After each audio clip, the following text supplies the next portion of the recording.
আসসালামু আলাইকুম। প্রিয় দর্শক, অন্য মঞ্চের আলোচনায় আজ আমাদের সঙ্গে অতিথি হিসেবে আছেন। নমস্কার, আমি তরুণ ঘোষ। একের পর এক আঘাত বাংলাদেশের উপরে। এক তো বর্ডার নিয়ে, সেটা নিয়ে সন্ধ্যাবেলা বলবো। এখন আবার একটা আঘাত এসছে, সেটা হচ্ছে গরু পাচার বন্ধ। বিরোধী দলে যখন বিজেপি ছিল তখন বারবার এই গরু পাচার নিয়ে রাজ্যের ওপরে তোপ দেখেছিল। এখন নিজেরা ক্ষমতায় এসে প্রথম বৈঠকেই স্থির হয়ে গেছে সমস্ত রকমের গরু পাচার সব বন্ধ করা হবে যতদিন দাম পর্যন্ত এই কাঁটাতারের বেড়া দেওয়া হচ্ছে। তো কাঁটাতারের বেড়া কিভাবে হবে না হবে, কি প্রসঙ্গে হবে, কোথা দিয়ে কতটা হবে, কত কিলোমিটার বাকি আছে, কোন জায়গায় থেকে কোন জায়গায়, সব ডিটেল আমি আপনাদের বলবো সন্ধেবেলার ভিডিওতে। এবং সেখানে বাংলাদেশের যে সমস্ত আছে হুমায়ুন কবির যিনি আছেন, তিনি যে বক্তব্য দিয়েছেন তার প্রেক্ষিতে শুভেন্দু অধিকারী কি বলেছেন তাও আমি আপনাদের বলবো। এখন আমি আসি গরু পাচার রুখতে নির্দেশ পুলিশকে। এই দেখুন, যত রকমের গরু পাচার ছিল হতো, সব গরু পাচার বন্ধ। বিরোধী দলে থাকার সময় বারবার রাজ্যে বেআইনি গরু পাচার নিয়ে সরব ছিল বিজেপি। গরু পাচারের তদন্তে নেবে সিবিআই, ইডির একাধিক তৃণমূল নেতাকে অভিযুক্ত হিসেবেও উল্লেখ করেছে। পালা বদলের পরে এবার গরু পাচার রুখতে পদক্ষেপ করল প্রশাসন। সূত্রের খবর, গরু পাচার রুখতে পুলিশ সুপার এবং পুলিশ কমিশনারদের নির্দেশ দিয়েছে রাজ্য পুলিশের সদর দপ্তর ভবানী ভবন। রবিবার নির্দেশ পাঠিয়ে বলা হয়েছে, গরু পাচার যাতে না হয় তা নিশ্চিত করতে হবে। গরু কেনা বেচার বেআইনি হাটও বন্ধ করতে হবে। পুলিশের একাংশ বলছে, পাচার বা বেআইনি হাট যে নিষিদ্ধ তা পুলিশের পদস্থ কর্তারা ভালো করেই জানেন, কিন্তু রাজ্যের পরিবর্তিত রাজনৈতিক পরিস্থিতিতে ভবানী ভবন এই নির্দেশ বিশেষ তাৎপর্যপূর্ণ। আগে কিন্তু ভবানী ভবন কিন্তু কখনো বলেনি, তৃণমূলের আমলে ভবানী ভবন কখনো বলেনি। পুলিশের খবর, গরু পাচার যথাযথ আইনি পদক্ষেপ করতে বলা হয়েছে। শুধুমাত্র লাইসেন্সপ্রাপ্ত গবাদি পশুর হাট যাতে খোলা থাকে তা নিশ্চিত করতে বলা হয়েছে ভবানী ভবনকে। সূত্রের খবর, উত্তর 24 পরগনা, মালদহ, মুর্শিদাবাদের মতো বাংলাদেশের সীমান্তবর্তী জেলা নিয়ে গরু পাচারের অভিযোগ বেশি। ওই জেলাগুলিতে পাশাপাশি বীরভূম সহ কিছু বেআইনি গরু কেনাবেচার হাট বিরোধীরা বারবারই অভিযোগ করে এসছেন, যেগুলো তুলে দিতে হবে। পুলিশের একাংশ ওর সঙ্গে যুক্ত ছিল। ওই পুলিশ কর্মীদের পূর্বতন শাসক দলের সঙ্গে সংস্রবের অভিযোগও উঠেছে। কেন্দ্রীয় তদন্তকারী সংস্থাগুলি ওই পুলিশ অফিসারদের একাধিকবার জিজ্ঞাসাবাদও করেছে। পুলিশকে একাংশ বলেছে, ওই অভিযুক্ত পুলিশ অফিসারদের বিরুদ্ধে এবার প্রশাসন পদক্ষেপ করবে, অর্থাৎ সেগুলো সাসপেন্ডেড হবে। পুলিশের খবর, রবিবার ওই নির্দেশের পরই এসপি এবং কমিশনারদের অফিস থেকে থানাগুলিকে এই ব্যাপারে যথাযথ পদক্ষেপে নির্দেশ দেওয়া হয়েছে। বলা হয়েছে যে রাতে জাতীয় সড়কে নজরদারি বাড়াতে হবে। বলা হয়েছে যে রাতে জাতীয় সড়কে নজরদারি বাড়াতে হবে। মূলত রাতেই গরু বোঝাই ট্রাক যাতায়াত করে, তাই এ ব্যাপারে কড়াকড়ি করতে হবে। গবাদি পশু নিয়ে যাওয়া গাড়িগুলিকে নিয়ম মাফিক তল্লাশি এবং নথি পরীক্ষা করতে বলা হয়েছে। সেই নির্দেশিকা মেনে রবিবার রাত থেকেই যাতে পাচারকারীরা ছাড় না পায় সে ব্যাপারে নজরদারি আরও করা হয়েছে। তবে পুলিশের একাংশ মনে করিয়ে দিচ্ছে, অতীতে কোনো নির্দেশ এলে গোড়ার দিকে তা কড়াকড়ি থাকতো, পরে তা শিথিল হয়ে বিভিন্ন অবৈধ কাজ ছাড়া পেয়ে যেত। এবারে তার পুনরাবৃত্তি হয় কিনা সেটা দেখা যাক। এটা হচ্ছে পুলিশের বক্তব্য। এখন শুভেন্দু অধিকারীর বক্তব্য আগে বলি। শুভেন্দু অধিকারী পরিষ্কার বলে দিয়েছে, যে নিয়মটা হচ্ছে সেই নিয়মটা বরাবরের জন্য হচ্ছে, আগামী নির্বাচন পর্যন্ত যতক্ষণ নতুন সরকার গঠিত হয়ে আসে নিয়মের কোনো ব্যত্যয় হবে না। যেগুলো বলা হচ্ছে, যে নির্দেশিকা পাঠানো হচ্ছে তার কোনো পুনর্বিবেচনা করা হবে না। এইবার এখানে কিছু গরুর মাংস বিক্রি হয় আমাদের এখানে, সেগুলো নিয়ে চিন্তা ভাবনা করা হচ্ছে। তাকে প্রশ্ন করা হলে তিনি বলেন যে পশ্চিমবঙ্গে তো অনেক গরুর মাংস বিক্রি হয়, তিনি বলেন হ্যাঁ, কিছু মানুষের মানে পাকস্থলী ঠান্ডা রাখার জন্য বা স্বাদ মেটানোর জন্য আমাদের গোমাতাকে বলি দেওয়া হবে, সেটাও ঠিক নয়। আমরা এ ব্যাপারে খুব শীঘ্রই সিদ্ধান্ত নেব। আপাতত গরু পাচার বন্ধের দিকে আমরা নির্দেশ দিচ্ছি। এখন এই গরু পাচার নিয়ে বহু বিতর্ক রয়েছে, বহু তৃণমূল নেতা নেত্রী এবং পুলিশ এর সঙ্গে জড়িত। জিজ্ঞাসাবাদ হয়েছে। এই প্রসঙ্গে আপনাদের একটা খবর দিয়ে দিই যে পালা বদলের সঙ্গে সঙ্গে সুজিত বসু, প্রাক্তন দমকল মন্ত্রী, তিনি এই চাকরি মানে কাণ্ডে, মানে ভুয়ো চাকরি কাণ্ডে পয়সা দিয়ে চাকরি দেওয়ার নাম করে যে সমস্ত টাকা মেরেছিলেন তার তদন্ত ইডি করছিল, সিবিআইও করছিল। তাকে অষ্টমবার গতকালকে জিজ্ঞাসাবাদ করা হয়েছে, প্রায় 10.5 ঘন্টা রাত্রিবেলা। তারপর তাকে অ্যারেস্ট করা হয়। এই অ্যারেস্টে শুরু হলো, এটা হচ্ছে জাস্ট ছিপি খোলা আর কি। এই ছিপিটা যে খোলা হলো, কবে যে বন্ধ হবে আর কার কাছে গিয়ে যে থামবে সেটা এখন বলা একটুখানি দুরূহ। আপনারা দেখতে থাকুন, এখানে অনেক ঘটনাবহুল ব্যাপার স্যাপার হবে, প্রচুর অ্যারেস্ট হবে, প্রচুর তৃণমূল নেতা অ্যারেস্ট হবে। এবার তৃণমূলের মধ্যেই এখন একটা বিভাজন দেখা দিচ্ছে। একদিকে তৃণমূল নেত্রী যেমন বলছেন যে আমি সমস্ত রকম সমস্যা ত্যাগ করে দিলাম এই বিজেপির সঙ্গে, তখন তৃণমূলেরই সমস্ত নবনির্বাচিত বিধায়ক যারা আছেন তাদের মধ্যে কিছু কিছু শুভেচ্ছা জানিয়ে শুভেন্দুকে সমাজ মাধ্যমে লিখে দিচ্ছেন যে নতুন সরকারকে এবং শুভেন্দু, মুখ্যমন্ত্রী শুভেন্দুকে আমাদের শুভেচ্ছা রইল, আমরা বিরোধী থাকবো, কিন্তু বিরোধীতে আমাদের যে সংস্কৃতি আছে সেই সংস্কৃতি অনুযায়ী শুভেচ্ছা বার্তা পাঠানো আমাদের উচিত। এই নিয়ে দলের মধ্যে একটা দ্বিধা দেখা দিয়েছে। এটা ধীরে ধীরে এই ফাটলটা চওড়া হবে, আর যত চওড়া হবে তত তৃণমূল ভাগ হবে। আলটিমেটলি দেখা যাবে যে তৃণমূলের, আমি যেটা বলেছিলাম, শুধু তৃণমূলের মমতা বন্দ্যোপাধ্যায়, অভিষেক বন্দ্যোপাধ্যায় ছাড়া আর কেউ তৃণমূলে থাকবে না, সব বেরিয়ে চলে যাবে। হয়তো দেখা যাবে যে নব তৃণমূল বা কচি তৃণমূল বা অন্য কিছুভাবে তৃণমূলের একটা আলাদা দলও হতে পারে। 7টা বিধায়ক মিলে সই করে দিলেই তো একটা নতুন দল হয়ে যাবে। আমাদের যে নিয়ম অনুযায়ী 7 জন বিধায়ক লাগে তার এক নতুন দল করতে গেলে, তাহলে ইলেকশন কমিশনে চলে যাবে 7টা বিধায়ক মিলে। এখনই তো যা দেখছি গোটা 5 তো অলরেডি তো বেশিরও গাড়ি তারা মুড়ে দিয়েছে। যাই হোক, আমি আবার গরুতে ফিরি। এটা একেবারে দুঃসংবাদের মতো আছড়ে পড়লো বাংলাদেশের উপরে। কারণ বাংলাদেশ ভারতের গরুর ওপরে নির্ভর করে, তাদের নিজস্ব খামার রয়েছে।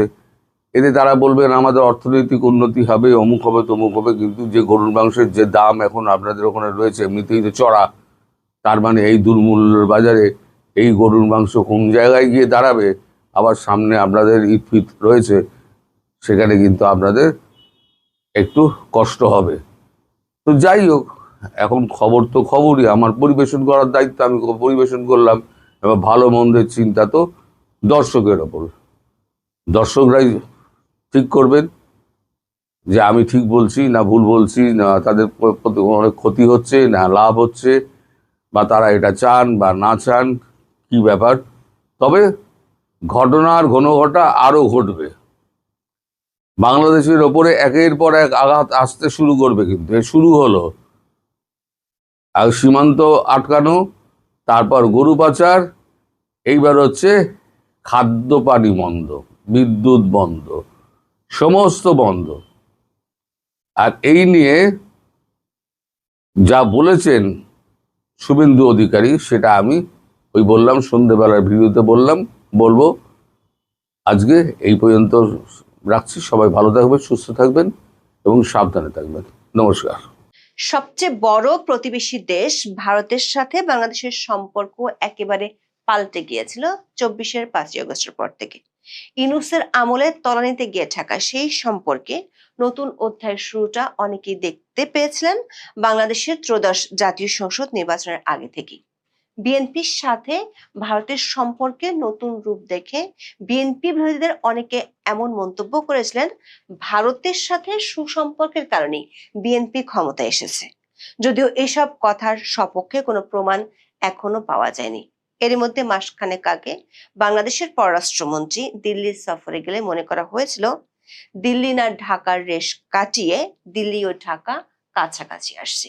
কিন্তু সেই সফরের পর খলিলুর রহমানের মধ্যে যে উচ্ছ্বাস দেখা গিয়েছিল, মাসখানেকের মধ্যে সেটি যেন কোথায় হারিয়ে গেছে। যে খলিলুর রহমান গত 11 এপ্রিল ভারতের সাথে সম্পর্ক নিয়ে বলেছিলেন তাড়াহুড়ো নয়, ধৈর্য ধরে আস্থা বাড়ানো দরকার, 1 মাসের কম সময়ে তার সেই ধৈর্যচ্যুতি ঘটে গেল যখন তাকে বলতে শোনা গেল পুশ ইনের পাল্টা জবাব দেবে বাংলাদেশ, আর তিস্তা নিয়ে ভারতের জন্য বসে থাকা চলবে না। এই বক্তব্যের পরে তিনি চীনে গিয়ে তিস্তা মহাপরিকল্পনা নিয়ে আলোচনা সেরেছেন, যেটির কাজ শেখ হাসিনা আমলে প্রথমে চীনের, পরে ভারতের করার কথা ছিল। পশ্চিমবঙ্গ সহ বাংলাদেশের 3 দিকের সীমান্ত জেলাগুলোতে বিধানসভা নির্বাচনে ভারতের ক্ষমতাসীন বিজেপির ব্যাপক বিজয়ের পরপরই দেখা যাচ্ছে 1 মাস আগে সেই মধুময় সম্পর্ক ছুটে যাচ্ছে। দুদিনের মধ্যে খলিলুর রহমানের কাউন্টার পার্ট ভারতও পুশ ইন এবং তিস্তার সমস্যা নিয়ে পাল্টা জবাব দিয়েছে। বিজেপি পশ্চিমবঙ্গে জেতার পরপরই বাংলাদেশের অনেকের মধ্যে পুশ ইন নিয়ে যে আতঙ্ক দেখা যাচ্ছে, সেটি নিয়ে ভারতীয় পররাষ্ট্র মন্ত্রণালয় রাগঢাক না রেখেই বলেছে, বাংলাদেশের পক্ষ থেকে যেসব বক্তব্য দেয়া হচ্ছে সেগুলো তাদের চোখ এড়ায়নি। ভারত যা বলেছে তার অর্থ দাঁড়ায় ভারতে থাকা অবৈধ অভিবাসীদের বাংলাদেশকে ফেরত নিতে হবে। আবার ভারতীয় গণমাধ্যমের খবর হলো বিজেপি সরকার পশ্চিমবঙ্গের বিধানসভায় শপথ নেয়ার 45 দিনের মধ্যে বাংলাদেশের সীমান্তে বেড়া দেওয়ার জন্য জমি দিবে। প্রশ্ন হলো, বিএনপি ক্ষমতায় আসার আগে থেকে ভারতের সাথে যে কুসুম কুসুম সম্পর্কের ইঙ্গিত দেখা গিয়েছিল, পশ্চিমবঙ্গ, আসাম, ত্রিপুরায় পদ্মফুলের বাম্পার ফলনে সেই সম্পর্কের মধ্যে অশনি সংকেত কেন দেখা যাচ্ছে? কড়া কথার জবাব কেন দ্বিগুণ কড়া কথায় আসছে? বিস্তারিত জানতে চলুন যাওয়া যাক বিশ্লেষণ।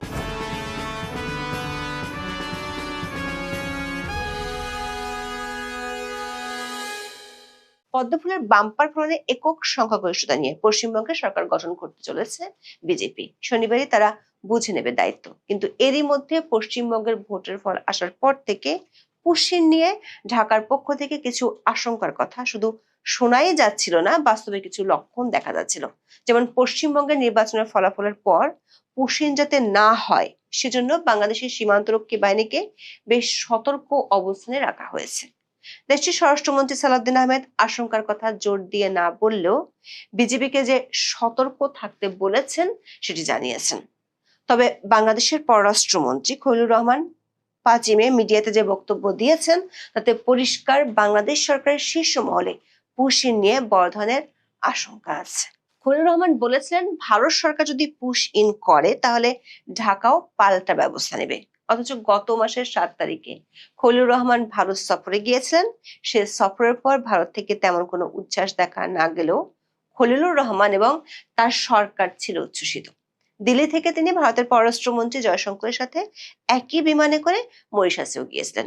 সেখানে বসে ভারতীয় সংবাদ মাধ্যম এনডিটিভিকে দেওয়া সাক্ষাৎকারে বলেছিলেন, ভারত ও বাংলাদেশের সম্পর্ক নতুন করে শুরু হচ্ছে না, বরং এই সম্পর্ক অনেক দিনের, একই নদী, একই সীমান্ত, কাছাকাছি সংস্কৃতির উপর ভিত্তি করে গড়ে উঠেছে এই সম্পর্ক। এই সম্পর্কে যে ফাটল ধরেছে সেটি জোড়া লাগাতে তাড়াহুড়ো করা যাবে না, ধীরে ধীরে আস্থা অর্জন করতে হবে, এমনটাই মত ছিল তখন বাংলাদেশের পররাষ্ট্রমন্ত্রীর। তার এই বক্তব্যের 1 মাস না পুরোতেই সেই খলিলুর রহমানই বলেছেন, ভারত যদি পুশ ইন করে তাহলে বাংলাদেশও পাল্টা জবাব দেবে। সাথে কথা বলেছেন তিস্তা নিয়ে, ভারতকে সোজাসাপটা বলে দিয়েছেন তিস্তা নিয়ে ভারতের জন্য বসে থাকলে চলবে না। নির্বাচনের আগে থেকে খালেদা জিয়ার মৃত্যুর পর বাংলাদেশে জয়শঙ্কর আসার মধ্য দিয়ে ভারতের সাথে বিএনপির সম্পর্কের এক নতুন দিগন্ত অনেকে দেখতে পেয়েছিলেন। নতুন দিগন্ত বলা হচ্ছিল কারণ 2001 সাল থেকে 2006 সালের বিএনপি সরকারের সাথে ভারতের সম্পর্ক চরমভাবে খারাপ হয়েছিল। বিশেষ করে বাংলাদেশে 10 ট্রাক অস্ত্র ধরা পড়ার পর বিষয়টি ভারতের নিরাপত্তার জন্য চরম সংকট হিসেবে দেশটি দেখেছিল। কিন্তু পশ্চিমবঙ্গ, আসাম ও ত্রিপুরার বিধানসভা নির্বাচনে বিজেপি এককভাবে জেতার পরপরই বাংলাদেশের নির্বাচনের আগে থেকে শুভ সম্পর্কের ইঙ্গিতটা হঠাৎ করে প্রশ্নের মুখে পড়েছে। প্রশ্নটা দেখা দিয়েছে যখন 7ই মে খলিলুর রহমানের বক্তব্যের জবাব দিয়েছে দিল্লি। বাংলাদেশে যা পুশিন তা ভারতে পুশব্যাক হিসেবে পরিচিত। এই রাজ্যে নির্বাচনী প্রচার পর্বে বিজেপি বারবার দাবি করেছে ক্ষমতায় এলে অবৈধ অনুপ্রবেশকারীদের খুঁজে খুঁজে দেশ থেকে বের করে দেওয়া হবে। খলিলুর রহমানের মন্তব্যের পরিপ্রেক্ষিতে ভারত সরকারের তরফ থেকে মুখপাত্র রণধীর জয়সওয়াল জানান, অবৈধভাবে যে সমস্ত বিদেশি নাগরিক ভারতে আছে তাদের ফিরিয়ে দেওয়াই ভারতের নীতি। তিনি বলেছেন, গত কয়েকদিন ধরে এমন একাধিক মন্তব্য তাদের চোখে পড়েছে। অবৈধ বাংলাদেশিদের ভারত থেকে প্রত্যর্পণের মূল বিষয়টির প্রেক্ষাপটে মন্তব্যগুলোকে বিচার করতে হবে। এতে অবশ্যই বাংলাদেশের সহযোগিতার দরকার বলে তিনি মনে করেন। প্রশ্ন হলো, সে সহায়তাটা কেমন? রণধীর জয়সওয়াল বলেছেন, বর্তমানে বাংলাদেশের সঙ্গে নাগরিকত্ব যাচাইয়ের 2860টিরও বেশি মামলা ঝুলে আছে। তার মধ্যে অনেকগুলোই বিবেচনাধীন 5 বছরের বেশি সময় ধরে। তার কথায় বাংলাদেশ তাদের নাগরিকত্ব যাচাই প্রক্রিয়া ত্বরান্বিত করবে বলেই ভারত আশা করছে, যাতে ভারত থেকে অবৈধ অভিবাসীদের ফেরত দেওয়া যায়। দর্শক, ভারতীয় পররাষ্ট্র মন্ত্রণালয় যখন খলিলুর রহমানের বক্তব্যের পাল্টা জবাব দিচ্ছে, তখন ভারতীয় গণমাধ্যম এনডিটিভি দিচ্ছে আরো একটি খবর। সেটি হলো, পশ্চিমবঙ্গে সরকার গঠনের মাত্র 45 দিনের মধ্যে বাংলাদেশ ভারত সীমান্তে বেড়া নির্মাণের জমি বরাদ্দ দেবে বিজেপি। সংবাদ মাধ্যমটির প্রতিবেদন অনুযায়ী ভূমি অধিগ্রহণ প্রক্রিয়াকে অগ্রাধিকার দিয়ে যুদ্ধকালীন তৎপরতায় বেড়া দেওয়ার কাজ শেষ করা হবে। পশ্চিমবঙ্গ নির্বাচনে বিজেপি অবৈধ বাংলাদেশি অনুপ্রবেশকে বড় রাজনৈতিক ইস্যু হিসেবে সামনে এনেছিল। নরেন্দ্র মোদী, অমিত শাহরা যতগুলো জায়গায় সভা করেছেন, অনুপ্রবেশকারীদের রাজ্য থেকে সরানোর বিষয়ে সুর চড়িয়েছিলেন। দলটি অভিযোগ করেছিল, তৃণমূল কংগ্রেস সরকার সীমান্ত দিয়ে অনুপ্রবেশের প্রশ্রয় দিয়ে আসছে। যদিও মমতা ব্যানার্জির তৃণমূল সরকার এই অভিযোগ বরাবরই প্রত্যাখ্যান করেছিল। বিজেপি তার নির্বাচনী ইশতেহারে প্রতিশ্রুতি দিয়েছিল, সরকার গঠনের 45 দিনের মধ্যে ভারত বাংলাদেশ সীমান্তে বেড়া দেওয়ার জন্য জমি বরাদ্দ করা হবে। ভারত ও বাংলাদেশের মধ্যে 4096 কিলোমিটার দীর্ঘ সীমান্ত রয়েছে, যা বাংলা, ত্রিপুরা, আসাম, মেঘালয় এবং মিজোরামের মধ্য দিয়ে বিস্তৃত। বাংলাদেশ ও ভারত বিশ্বের 5ম বৃহত্তম বর্ডার বা সীমানা ভোগকারী দেশ। পশ্চিমবঙ্গের সাথে বাংলাদেশের সীমানা প্রায় 2216 কিলোমিটারের কিছু বেশি। এনডিটিভির প্রতিবেদনে বলা হয়েছে, বিজেপির প্রধান লক্ষ্য হলো সীমান্ত পার হয়ে অনুপ্রবেশ শূন্যের কোঠায় নামিয়ে আনা। রাজ্য সরকারের পূর্ণ সহযোগিতায় বিএসএফ এবং পুলিশ যৌথ অভিযান চালাতে সক্ষম হবে, যার ফলে সীমান্ত জেলাগুলোতে বর্তমানে যে জনতান্ত্রিক পরিবর্তন ঘটেছে তা রোধ করা যাবে। এই লক্ষ্যে দলটি শনাক্ত করো, নির্মূল করো এবং বিতাড়িত করো নীতি বাস্তবায়নের প্রতিশ্রুতি দিয়েছে। এর আগে 2021 সালে পশ্চিমবঙ্গের সীমান্তবর্তী এলাকায় বিএসএফ এর কার্য পরিধি 15 কিলোমিটার থেকে বাড়িয়ে 50 কিলোমিটার করার প্রস্তাব দিয়েছিল মোদী সরকার।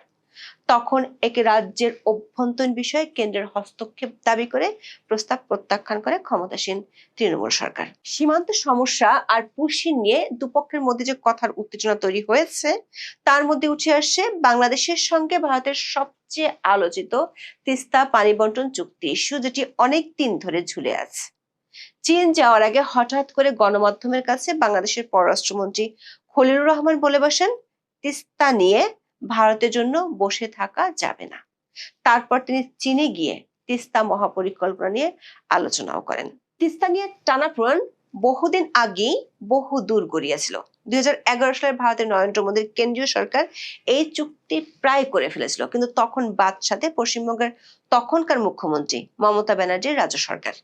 সে চুক্তি হলে বাংলাদেশ পেত 37.5% আর ভারত পেত 42.5% পানি। হিমালয়ের সিকিম অঞ্চল থেকে আসা তিস্তা নদীটির দৈর্ঘ্য 414 কিলোমিটার। এর মধ্যে প্রায় 300 কিলোমিটার ভারত অংশে আর 115 কিলোমিটার বাংলাদেশে পড়েছে।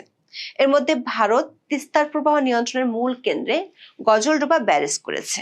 এই ব্যারেজের কারণে ভারত আপস্ট্রিমে পানি আটকে রাখতে পারে এবং তা সেচ চ্যানেলে সরিয়ে নেয়। এর ফলে শুষ্ক মৌসুমে নদীর বাংলাদেশ অংশে প্রায় প্রতি বছরই খরা দেখা যায়। সেই সঙ্গে বর্ষার অতিরিক্ত পানি ছাড়ার ফলে সৃষ্টি হয় বন্যা ও নদী ভাঙনের মতো সমস্যা। এ নিয়ে বাংলাদেশের রংপুর, গাইবান্ধা, কুড়িগ্রাম, নীলফামারী সহ তিস্তা তীরবর্তী জেলাগুলোয় মানুষের মধ্যে ক্ষোভও দেখা গেছে। এমন অবস্থায় বেশ কয়েক বছর আগে চীনের সহায়তায় একটি মহাপরিকল্পনা হাতে নেয় ঢাকা। দীর্ঘমেয়াদী এই পরিকল্পনার পুরো নাম comprehensive management and restoration of Teesta river project. সমীক্ষার মাধ্যমে 2016 সালে আওয়ামী লীগ আমলে এর প্রাথমিক কাজ শুরু হয়। সমীক্ষা শেষে 2023 সালে একটি মূল্যায়ন প্রতিবেদন তৈরি করা হয়। মহাপরিকল্পনাটির কেন্দ্রে রয়েছে বাংলাদেশ অংশের উজানে একটি বহুমুখী ব্যারেজ নির্মাণ, সেই সঙ্গে 102 কিলোমিটার নদী খনন করে তিস্তার গভীরতা বাড়ানো, নদীর দুপাশে 203 কিলোমিটার বাঁধ নির্মাণ করে ভাঙন রোধ করা, 171 বর্গ কিলোমিটার ভূমি পুনরুদ্ধার এবং নদীর দুই তীরে স্যাটেলাইট শহর, হোটেল, রেস্তোরাঁ, 150 মেগাওয়াটের সৌর বিদ্যুতের প্ল্যান্ট তৈরি সহ পুরো এলাকাকে একটি পর্যটন হাব হিসেবে গড়ে তোলার মহাপরিকল্পনা করা হয়েছে। প্রাথমিকভাবে প্রকল্পটির ব্যয় ধরা হয়েছে 12,000 কোটি টাকা, যার বড় অংশই আসবে ঋণের অর্থ থেকে। বিগত আওয়ামী লীগ সরকারের সময় থেকেই নিজেদের অর্থে এই প্রকল্প বাস্তবায়নের আগ্রহ দেখিয়ে আসছে চীন। এই প্রকল্প যাচাই করতে বাংলাদেশের পানি উন্নয়ন বোর্ড ও পাওয়ার চায়না যৌথভাবে প্রায় 3 বছর ধরে একটি সমীক্ষা পরিচালনা করে। সমীক্ষা শেষে চীন যখন আর্থিক ও কারিগরি সহায়তা দিতে চেয়েছিল, তখন আওয়ামী লীগ আমলে তিস্তা প্রকল্পে ভারতও আগ্রহ দেখায়। 2024 সালের মে মাসে বিষয়টি আলোচনা করতে ঢাকা আসেন ভারতের তৎকালীন পররাষ্ট্র সচিব বিনয় কোয়াত্রা। এরপর জুনে বাংলাদেশের তৎকালীন প্রধানমন্ত্রী শেখ হাসিনা ভারত সফরে গেলে তিস্তা মহাপরিকল্পনায় যুক্ত হওয়ার বিষয়ে বিস্তারিত আলোচনা করে দিল্লি। প্রকল্পের সমীক্ষা করতে ভারতের একটি কারিগরি দল দ্রুতই ঢাকায় সফর করবেন বলে শেখ হাসিনার সঙ্গে যৌথ সংবাদ সম্মেলনে তখন জানিয়েছিলেন ভারতের প্রধানমন্ত্রী নরেন্দ্র মোদী। কিন্তু মাসখানেকের মাথায় শেখ হাসিনা সরকারের পতন ঘটলে চীনের সামনে আবারও সুযোগ তৈরি হয়। ইউনূস নিজে চীনে গিয়ে এ নিয়ে আলোচনা শুরু করেছিলেন। তারেক রহমানের পররাষ্ট্রমন্ত্রী মাত্র 1 মাস আগে ভারত সফরে গিয়ে তিস্তার পানি নিয়ে আসার কথা শুনিয়েছিলেন, কিন্তু 1 মাস পর চীন যাওয়ার আগে শোনালেন ভিন্ন কথা। বিশ্লেষকেরা মনে করেন, তিস্তা যেহেতু ভারতের চিন্তার বড় কারণ, 7 সিস্টার্স ঘেঁষে, তাই এই প্রজেক্টে চীনের অন্তর্ভুক্তির বিষয়টি ভারত কখনোই ভালো চোখে দেখে না। রণদীপ জয়সওয়ালের বক্তব্যে তিস্তা নিয়ে বিস্তারিত কিছু উঠে আসেনি। তিনি বলেছেন, ভারত ও বাংলাদেশের মধ্যে অভিন্ন নদীর সংখ্যা 54টি এবং এসব নদী সংক্রান্ত সব ধরনের ইস্যু নিয়ে আলোচনা করার জন্য দুই দেশের মধ্যে সুসংগঠিত দ্বিপক্ষীয় কাঠামো রয়েছে। বিদ্যমান যৌথ প্রক্রিয়াগুলো নিয়মিত বৈঠকের মাধ্যমে এগিয়ে যাচ্ছে। সব মিলিয়ে দেখা যাচ্ছে, পশ্চিমবঙ্গের নির্বাচনী ফলাফল প্রকাশের পর থেকে ঢাকা ও দিল্লির মধ্যকার সম্পর্কের মধ্যে 3টি কারণে নেতিবাচক মোড় দেখা যাচ্ছে। কয়েক মাস আগের সম্পর্কের রসায়ন এখন আর কেবল বন্ধুত্বপূর্ণ কূটনীতির উপর থাকছে না, বরং তা অভ্যন্তরীণ রাজনৈতিক জাতীয়তাবাদ এবং ভূ রাজনৈতিক স্বার্থের এক জটিল জালে আবদ্ধ হয়ে পড়েছে। শুরুটা হয়েছে দুই পররাষ্ট্র মন্ত্রণালয়ের কথার মতো দিয়ে। এখন দেখার বিষয়, 9 মে বিজেপি সরকার পশ্চিমবঙ্গের শপথ নেওয়ার পর প্রথমে সীমান্ত আর পুশিন এবং তারপর তিস্তার পানি নিয়ে কি পদক্ষেপ নেয়। সেটির উপরে নির্ভর করছে কথার কূটনীতি আরো কতটা উত্তেজনা ছড়াবে। সেই উত্তেজনা বাড়লে সেটি দুই দেশের সংখ্যালঘু ইস্যু ছাড়াও অভ্যন্তরীণ রাজনীতির অনেক লুকানো ইস্যুতেও ছড়িয়ে পড়বে। এখন এ পর্যন্ত, সবাই ভালো থাকুন, সুস্থ থাকুন, নিরাপদে থাকুন। দেখা হবে আগামী পর্বে।